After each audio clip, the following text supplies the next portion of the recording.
କରିଦେଇଥିଲି ଓ ମୋ ପ୍ରୋଜେକ୍ଟ ହାତରୁ ଖସାଇଥିଲା। ତାହେଲେ ତୁ ଜଣେ ସେ ବଦମାସ। ଆବେ ବୁଢା କା କହୁଛୁ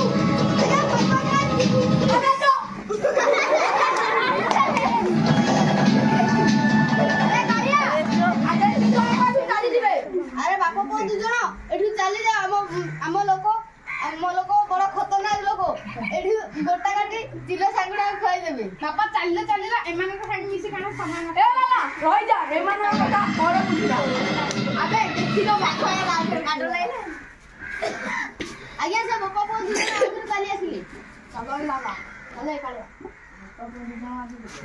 ଏବେ ଆଜି ଆଙ୍କ 2 ଜଣକୁ ମଶାଣିକି ପଠେଇବା। ଆବେ ମଶାଣି ତ